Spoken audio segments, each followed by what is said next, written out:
are. First fish, and it's a little barbel. Back on the Severn, and I've brought you to one of my favourite stretches, which is just above Bewdley. We're at the beginning of February, and we're just coming out of what's been quite a long spell of cold, rotten weather. In fact, I've blanked the last couple of times I've been fishing, so it is a difficult time of year. But saying that, generally, beginning of February, things are just starting to come into really early spring, and the fish start waking up. Now, this time of year, I think one of the best ways of catching on a river with a little bit of colour in, 2 or 3 foot up, is a maggot feeder. I've caught more barbel in winter on maggot feeder than any other bait. I'm going to run through it today, how I fish it, and hopefully I'll have a good day for you.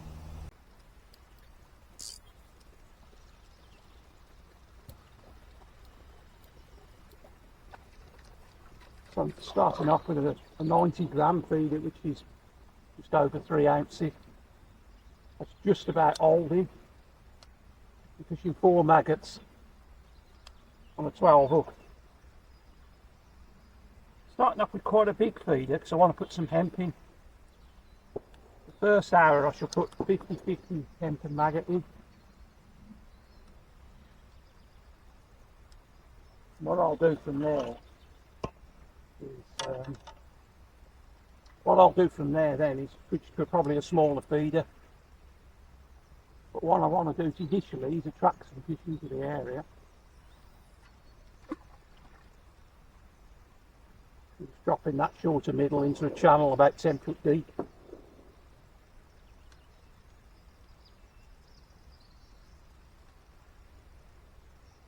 Paying out a little bow, all the usual stuff that I do. And now it's a matter of patience. After I put the initial dozen or so casts in, it will then become a case of knowing there's bait there. It's just a matter of waiting for the fish to switch on, which I'm sure they will at some point. There's a few have been asking how I attach my feeder rig, how I set it up. It's really basic, but I'll just run through this with you. I use a swivel trapped between a couple of line stops. In this case I'm using these round stock copies. They're actually hard rubber. So first thing I do is put one of the line stops onto the line. This is 8 pound line, 8 pound reel line. That goes on there. Take a swivel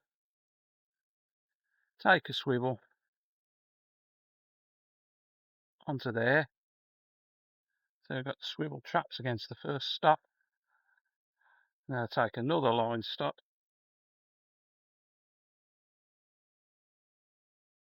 Put that on. So now I've got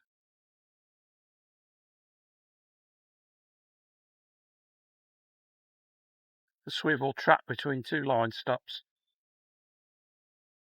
and push that up a little. Push them up a little.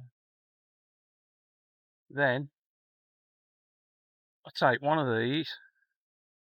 That's a quick change hook length swivel. So there, it's quite a large one. So I'll be using a diameter 24 hook length onto there. So I pick one of the bigger ones. All I do is put that swivel onto the line. So it hangs like that. Now there, I just twizzle it up. You can wet this if you want to. Just twizzle it up like that.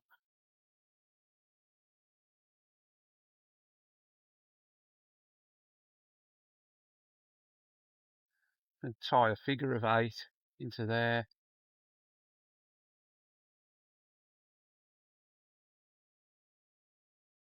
Fiddly with that. Figure of 8. You can see that's why it's called a figure of 8. And just tie that down. A bit of moisture and then pull it tight.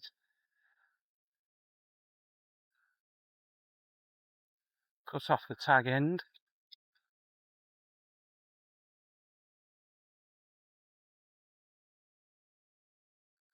And how this works then is the first stop pushes it down against that knot, and the second stop there,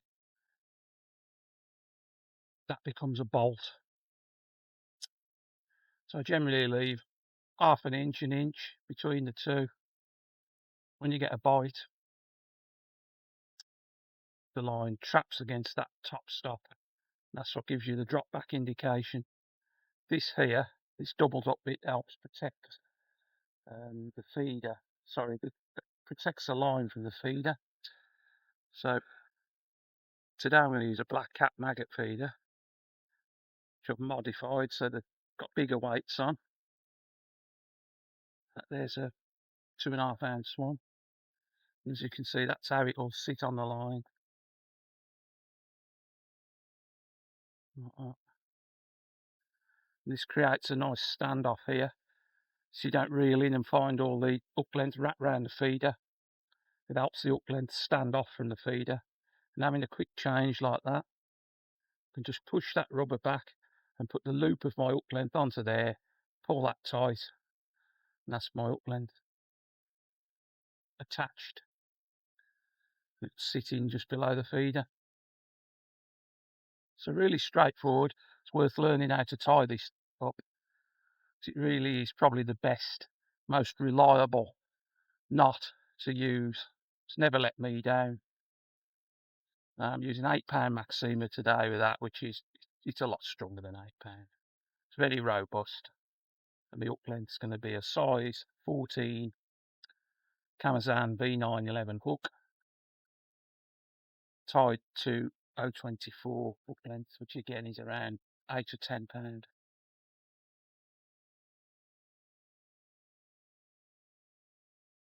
Put that up with Free Spirit 13 foot. That's the 13 foot distance special. Now a lot of people use this setup for casting long distances on big lakes, but it's also really good on rivers, fishing big feeders. The rods are stiff enough that I can fish out there with a bow in the line, and I'll just have compression in the 4 ounce tip, not the whole rod. Because I use Maxima, there's still quite a bit of stretch in that Maxima to compensate for the stiffer rod. There's nothing worse than having a rod that's completely compressed over in the rests when you've got a big feeder on. I find it difficult then to read bites, what's rolling and what's a bite. The hollow tips in this, they are springy, so when you get a drop back, it's quite obvious what is a bite and what's rolling. Especially with maggot feeders, sometimes the bites can be quite subtle, even from Barbel this time of year. It can just be a couple of inches, then drop back, quite a sharp bite, almost like a dace bite.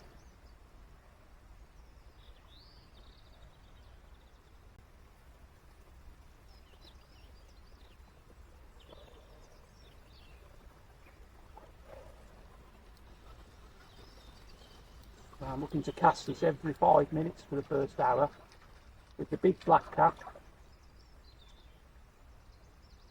Build up some bait on the out there.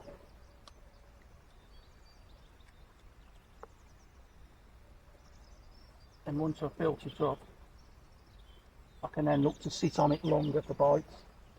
So the first hour, every 4 or 5 minutes, it's dropping that feeder in.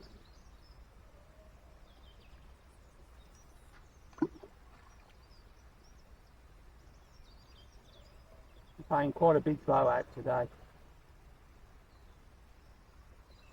With that 90 grams on, it wants to roll. If I didn't pay a bow into the line, it would roll. But I don't want to be fishing so heavy that it's just jammed up on a tight line. It's quite subtle. If anything so much as moves that feeder, the tip will drop back, whether it's a leaf or whether it's a fish. But bite soft fish are always springier on the tip. A bit of debris coming down the river, it tends to be a long slow pull, and you know the feeder's got leaves all over it.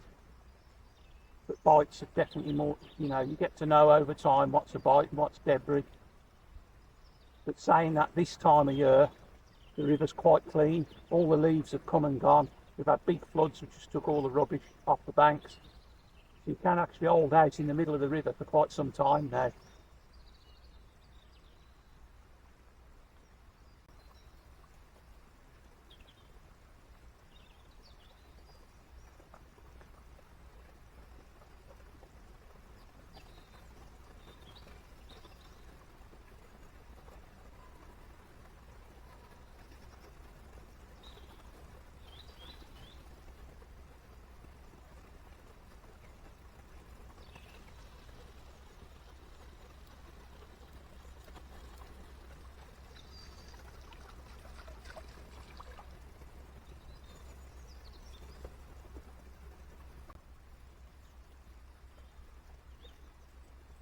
Water's quite cold. We had a frost last night, but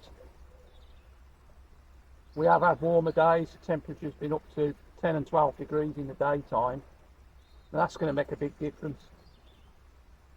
Because up running just after Christmas, a lot of the days we're having, temperature wasn't getting above 4. I know the water temperature now in the river's hovering between 6 and 7 degrees, which is borderline really, but it's come up quite a lot to where we have been at. And as the temperature rises, it activates the fish into feeding.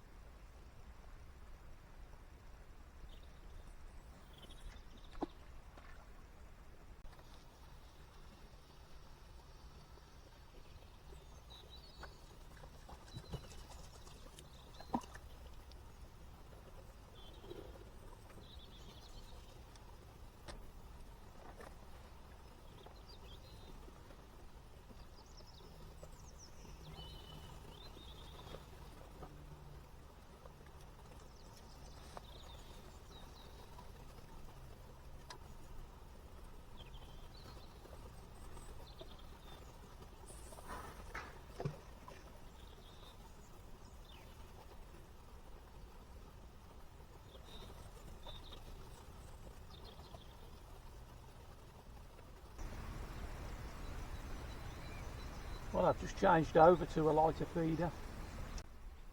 I've been fishing now an hour and a half and I still haven't had a bite. I think there might be some chub here. I was tooled up a bit for barbel.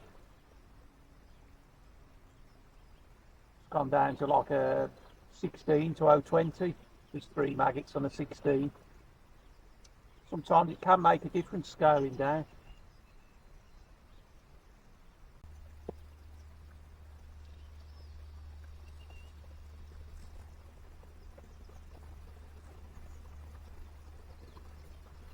There you go.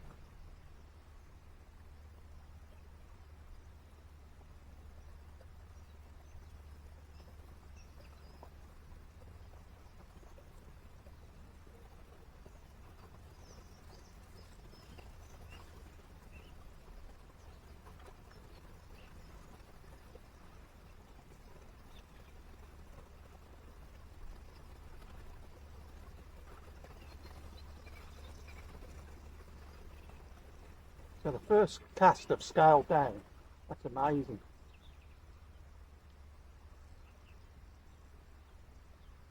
I think it's a big chub.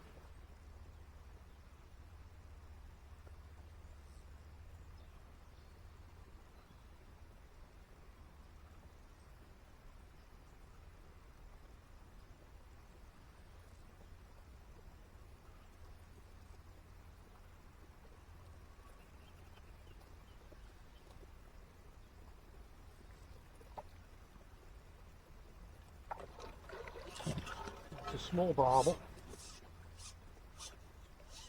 It's not biting very hard because the cooler weather they tend to be, they definitely don't bite as hard in the winter.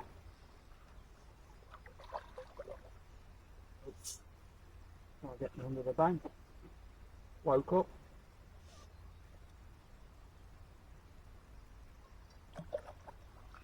There we are. First fish. And it's a little barbel.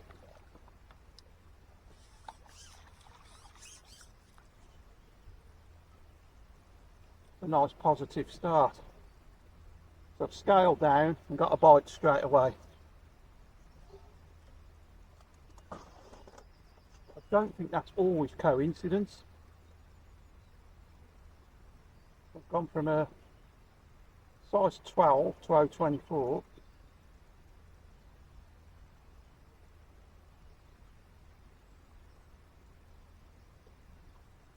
Down to a 16.